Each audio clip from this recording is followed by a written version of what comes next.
Which Miami Hurricanes players are raising their stock heading into the matchup against Virginia? You are Locked On Canes, your daily podcast on the Miami Hurricanes, part of the Locked On Podcast Network, your team every day.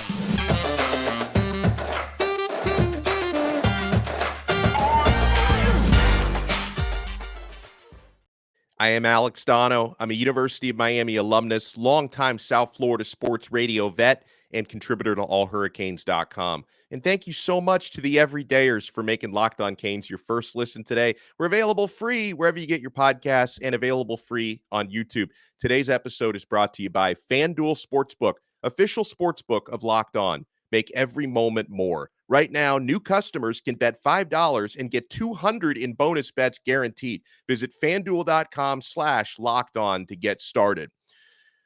I am certainly not overlooking this game against the Virginia Cavaliers, nor should you, nor should Miami's coaches and players.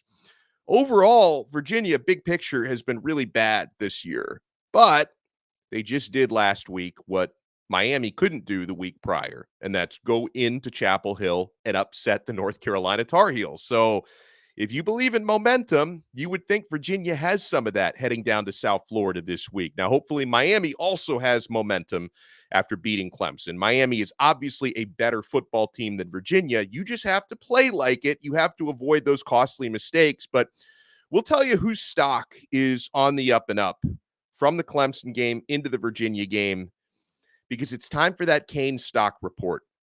And we're going to try to give you as good advice as Uncle Louie would give you. Hey, kid, come here. Come here. I got a hot tip for you. Forget about the stocks this week. We're buying all the Bitcoins. I don't exactly know what a Bitcoin is. They tell me it's only on the computer. It's not real coins, but we're buying all of them this week. Thank you, Uncle Louie. And we're going to give you guys updates on Cane stocks as well. This one, I feel like a broken record because we've been talking about this guy all week, but boy, does he deserve it. Rueben Bain stock is absolutely soaring. The offensive coordinator at Virginia is Des Kitchings. And I don't think Des Kitchings is getting a whole lot of sleep this week as he prepares his team to face Quattro Quattro, as we now call him. Rueben Bain, we talked about the 2 sacks, the forced fumble, the 2 quarterback hits, the tackles for loss. Here's another thing that Rueben did last week against Clemson. 10 quarterback pressures. That was the most of any defensive player in the nation in week 8. Rueben Bain was terrorizing the backfield more than anyone else. Stock is absolutely soaring. Leonard Taylor's stock is most definitely up this week. LT just had a season-high 56 snaps in the game against Clemson, and the formation tweak that Miami used in that game, and they may continue to go this way with a 3-3 because, they've been so banged up on the defensive line that this just suits the personnel better, but it also suited Leonard Taylor better because he got to line up at nose, blowing up the center. He was in his bag. He told us he thrived in that role. Lance Guidry said he did as well. So if we see more of that moving forward, I have a feeling Leonard Taylor is going to continue to trend up. Emory Williams, he definitely improved his long-term stock. There's no question about that. True freshman quarterback. He showed he can spread the football out. He can make big throws, accurate throws, and he can take care of the football. And the moment was not too big for him, right? I mean, he's down 10 points in the 4th quarter, and he engineers 2 big-time drives to tie up the game, and he was sound in overtime as well. So long-term, no question, Emory has improved his stock. In the short term, it does sound like Tyler Van Dyke is going to return this week, but it's good to know that Emory Williams is ready to play when needed, whether that's this week or any other time this year, that he is capable of stepping up. Now, the team obviously stepped up around him because that was a team victory against Clemson. That wasn't all on Emory, but he was a big part of that, and it's good to know he can do that job when called upon. You know who else raised their stock? Francis Mauigoa. That was his best game of the season at right tackle. You want to know how many pressures Cici allowed in the game? 0.0. Big goose egg.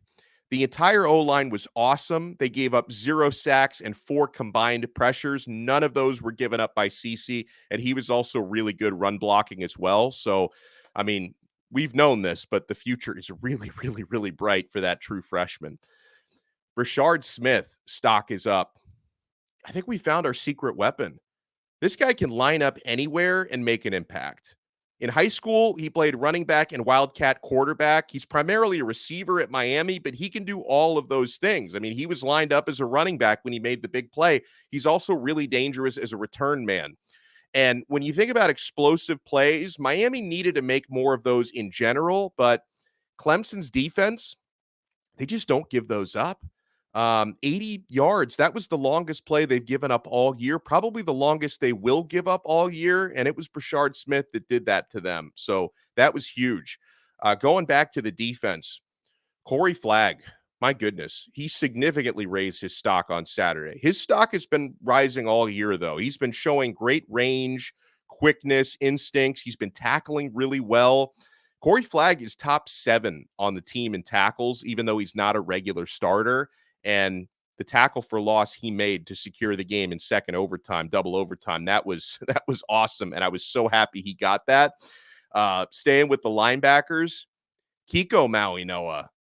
He's raised his stock in every game so far. Last week was not an exception. I mean, what an awesome addition in the transfer portal. Miami's starting middle linebacker. He leads the Canes in tackles. He also has 2 sacks, an interception, 2 forced fumbles on the year. And I got to say this again, just in case the ACC officials are watching this. I don't think they have the power to find me. I don't think they do. But guys, he had a safety. You robbed the man of a safety last week. He should have that on his resume as well. A.J. Allen and Colby Young, they both raised their stock. I mean, you talk about clutch. The game-tying drive in the fourth quarter, that was the Colby Young drive. And then A.J. Allen gets the touchdown and the 2-point conversion in second overtime. So Allen and Young, awesome job. As far as whose stock is falling, not rising, man, somebody whose stock is falling, and I hate to say it because I like him a lot, and I don't know everything that's going on behind the scenes, but Jacurri Brown. We know he's redshirting this year.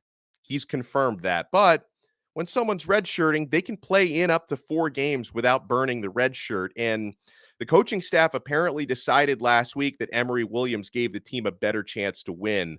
But still, at the same time, man, I keep rooting for Jacurri because I know how good he is. And he's a weapon. If we can find a way to get him on the field and use him, he's an absolute weapon. Stock is also down on the tight end room. All right.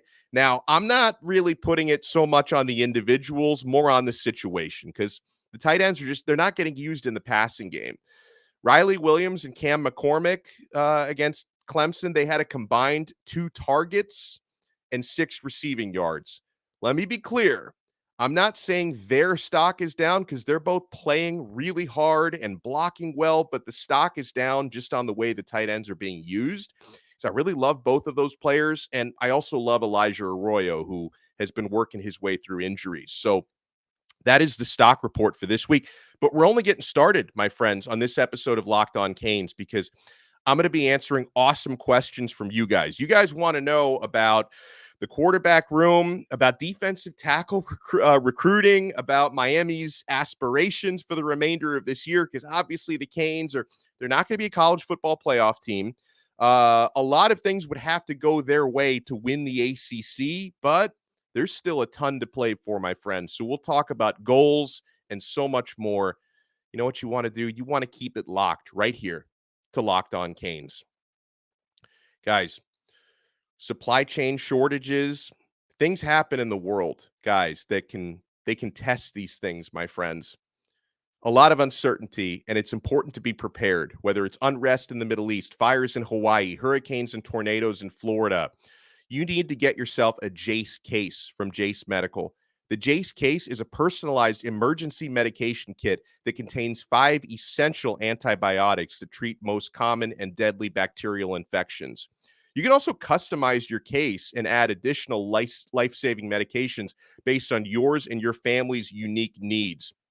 It's so important to have these guys because, again, when you need these medications, you can't always be sure they're available to you on a moment's notice. Jace Case allows you to be prepared in advance. You want to go to jacemedical.com and enter code locked on at checkout for a $20 discount.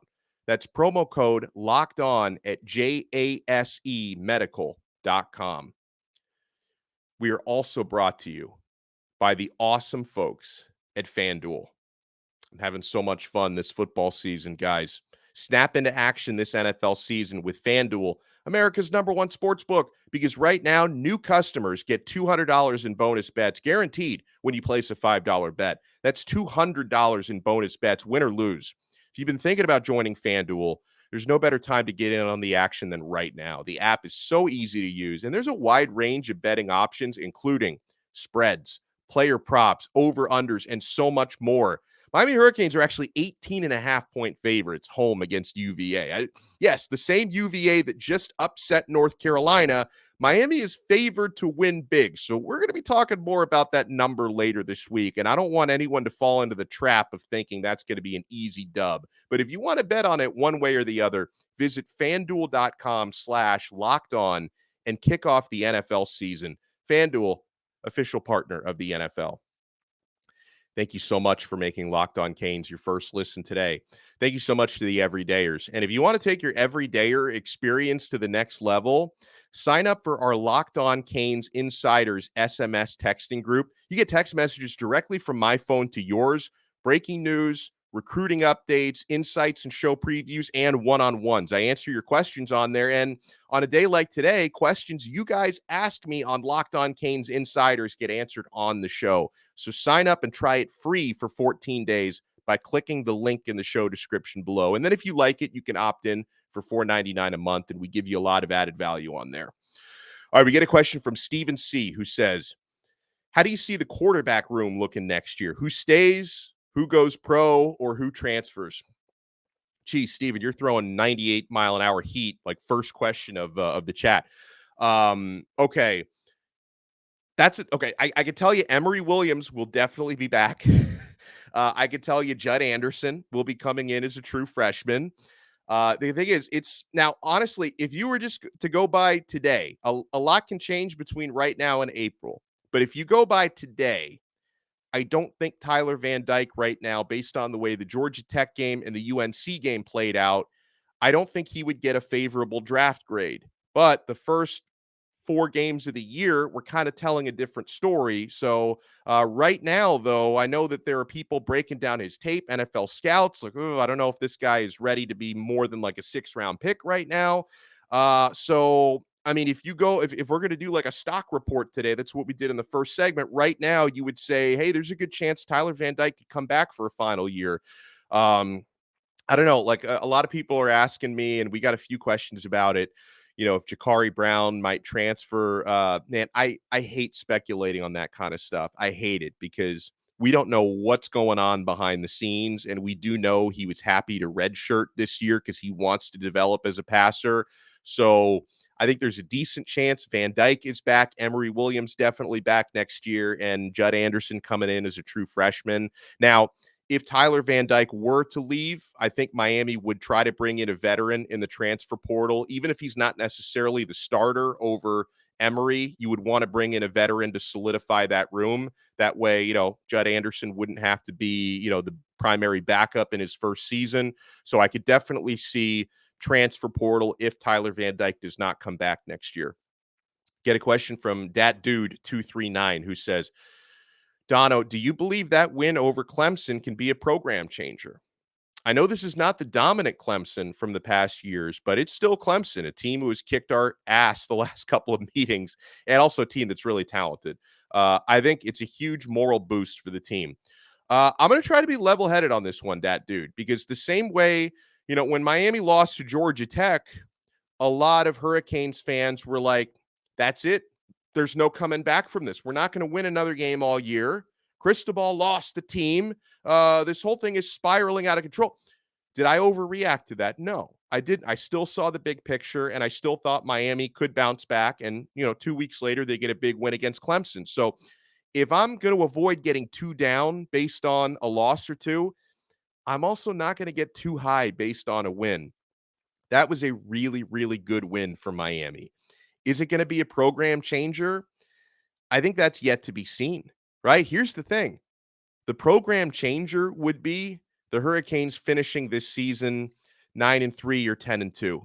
Florida State is going to be tough to beat, of course, but if Miami can finish this season strong, win a bowl game, show some momentum heading into next year, that'll be the program changer. I don't know. I mean, listen, this was the 7th game of the year. There's still a lot more football left to play. So um, I will say that win showed signs that the program is changing, because I can't remember the last time I saw dominance at the line of scrimmage like that on both sides of the football against a really good fit. Miami also did a good job physically against Texas A&M, but against Clemson, and again, Clemson's got 4 and 5 stars on the defensive and offensive line, and Miami just completely outmuscled them. So that was a really, really good sign.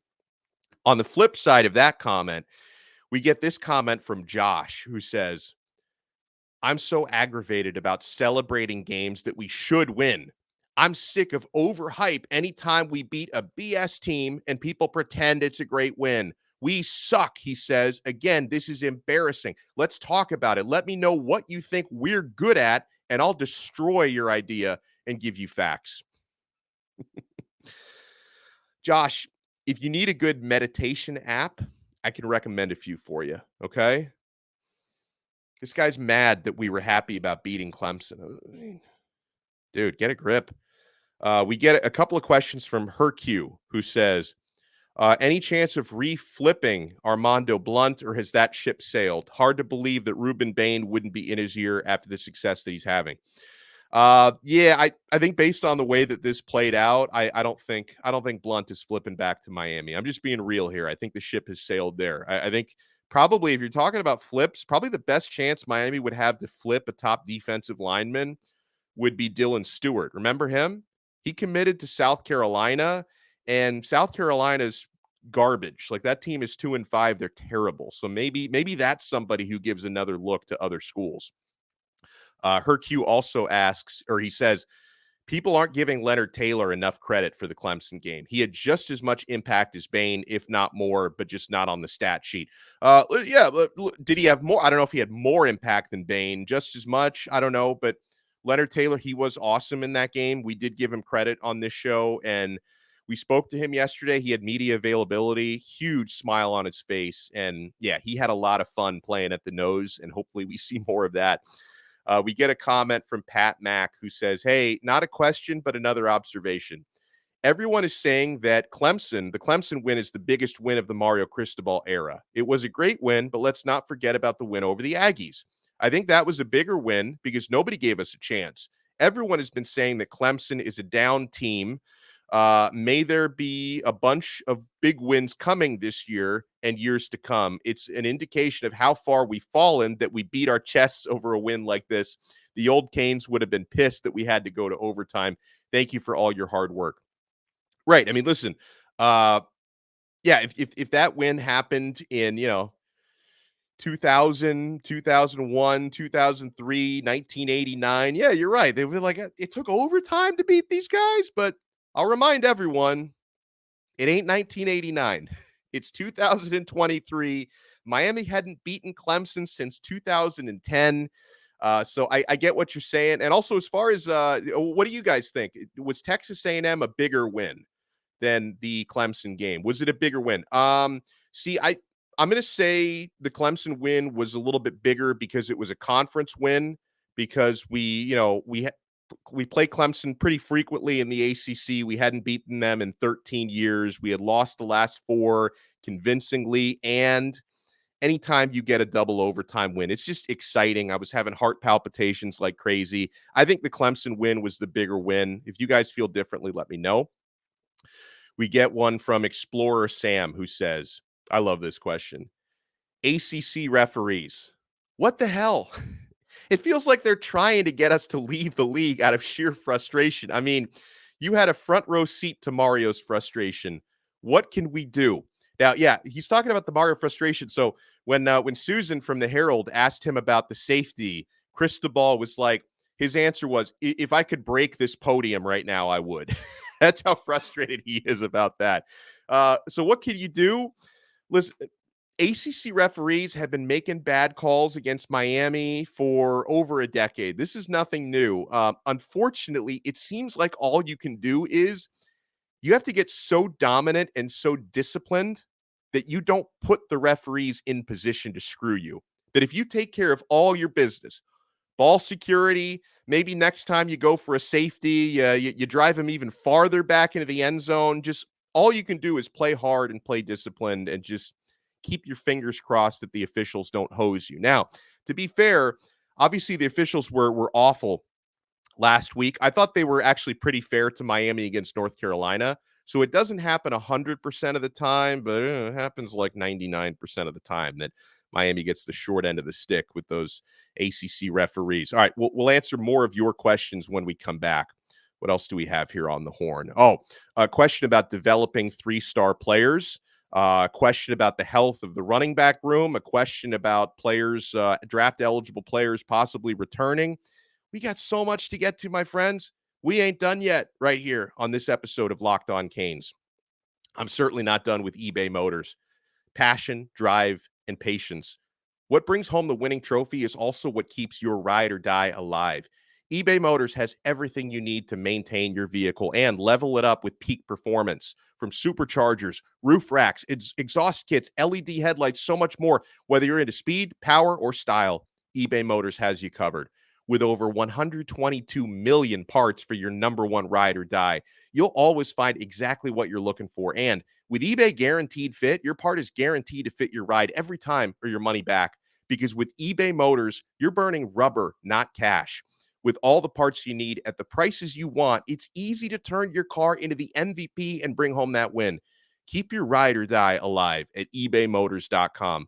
Eligible items only. Exclusions apply. eBay Guaranteed Fit only available to U.S. customers. Thank you so much for making Locked On Canes your first listen today on a Wednesday. It's kind of almost Friday, right? We're getting closer. Every Friday, Locked On College Football Kickoff Live. 11 a.m. to noon live right here on this and every Locked On College YouTube channel. I have the privilege of co-hosting that show with Drake Toll and Kenton Gibbs. We preview all the big games, all the big storylines, Heisman race, coaches on the hot seat. We bring it all to you 11 a.m. every Friday on Locked On College Football Kickoff Live. I don't want to speedball through more of these questions here. We get a question from T who says, so instead of freaking out about the lower starred players, why don't we just recruit the good players that need coaching, the 2 and 3 stars that have heart? Listen, obviously you like to get 5 stars when you get a chance to. Miami has missed out on some 5-star defensive tackles specifically. I will say, though, I mean, there is something to your point there, T, because the philosophy of Alonzo Highsmith, it really starts with him when it comes to Mario as well. I'm not going to take that away from him, but Mario and Alonzo at the top of that recruiting food chain, they definitely they make sure that 4 and 5-star players that they recruit have 4 and 5-star personalities and work ethic, because the star system is not perfect.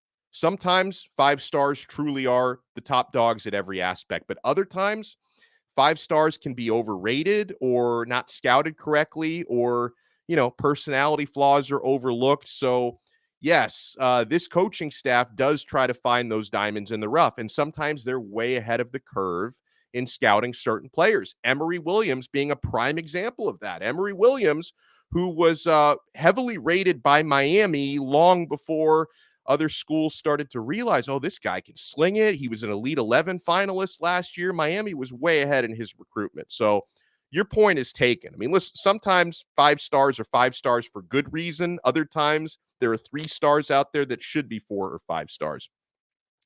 We get a comment or question from Sammy who says, Rueben Bain has a real chance of being an All-American, not just freshman All-American. What do you think are the chances of him making it? Sammy, right now, Rueben Bain is one of the top 6 graded defensive linemen in the country, and he's ascending. Like, he's getting better as the games go on. He keeps playing like this, you'd have a hard time telling me he's not one of the 4 best defensive linemen in America, and he could be a first-team All-American. Freshman All-American, he basically has that on lockdown 7 games into the year, but he's on track to creep into regular All-American territory as well. I'm with you. We get one from Maryland Kane, who says, "What's up, Donno? When do you think Mark Fletcher will be back? Is there a chance that he redshirts because of his missed games?" I don't know, because, and again, like, Miami doesn't, as you know, Miami doesn't give us a lot of information on injuries. My understanding is it's going to be a few more weeks for Fletcher. So, I mean, if he were to be able to come back by mid-November and maybe play in the last 3 games of the year, I think that might be worth it, because he's going to help you win some of those games potentially. So if the timetable is what I think it is, I don't think we'll be talking red shirt. I think we'll just be talking about Fletcher finishing the season strong, because Miami's had other bumps and bruises in the running back room. I think Henry Parrish is going to be okay this week. Don Chaney, I'm not positive what his status is going to be for this Saturday. So I think Fletcher is going to be needed as soon as he's ready to come back. We get a question from Leeds, who says, "Hey, was the decision to go to overtime, was that a product of a freshman being in the game at quarterback, or is that just Mario's MO, no matter who the quarterback is?" Yeah, you're talking about Miami slow playing it and basically allowing the clock to run out. There are multiple factors. Freshman at quarterback is one of those, because I'm not sure how comfortable Emory Williams would have been running a 2-minute drill. The offense was very deliberate all game long. Don Chaney getting hurt right at the start of that drive, which took a pass protector out of your running back rotation. I think those were the primary factors. Now, Miami hasn't been in that exact situation before Saturday, but there were 2 times, not in the fourth quarter, but in the late in the second quarter, when Miami has had opportunities for 2-minute drills or 90-second drills at the end of the first half. And the Hurricanes were aggressive downfield in those spots with Tyler Van Dyke. The Texas A&M game was one of those. So I think if Van Dyke had been in the game, I think Miami probably would have tried to win it in regulation. I don't think the coaching staff wanted to set up Emory Williams to make a mistake. That's my opinion. I know some people out there are like, yeah, we won the game, but we can't coach. This is terrible. I think there was a method to the madness. If you guys disagree, let me know, as I'm sure you will. Let me know in the comments, all right? We get a question from Omi1, who says, oh, I like this one.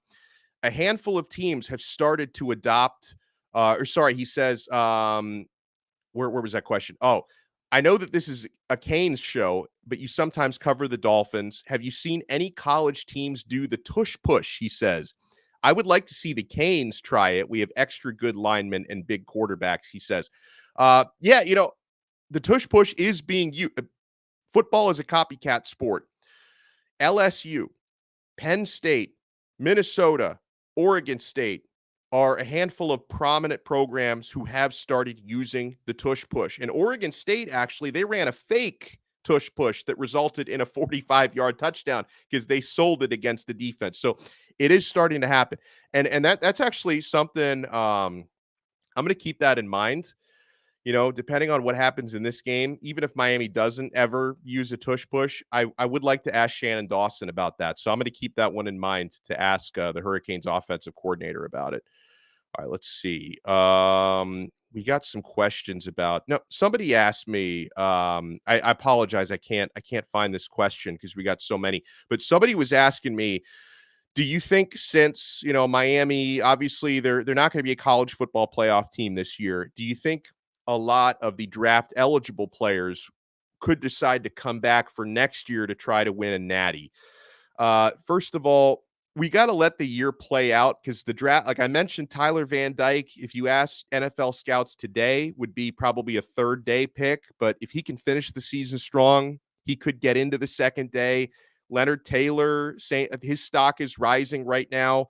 Cam Kinchins, it's hard to say that guy's not going to be a 1st-round pick. James Williams could be a 1st, 2nd, or 3rd-round pick. So it's tough, man. I don't like to tell anyone how to manage their life, right? Like it'd be easy for me as a fan to say, come back, play another year. But let's remember, getting into the National Football League is childhood dream for anyone who ever plays football at this level, right? So, who knows? I mean, would I like a lot of these guys to run it back for a final season? Absolutely. But ask me that question again before bowl season, and then we'll have a bigger conversation about it. But guys, thank you so much for making Locked On Canes your first listen.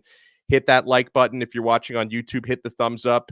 If you're listening to the audio version, make sure you subscribe. Locked On Canes on Apple Podcasts, Spotify, Google, wherever you get your pods. And we'll talk to you again tomorrow on another episode of Locked On Canes, part of the awesome Locked On Podcast Network. Your team every day.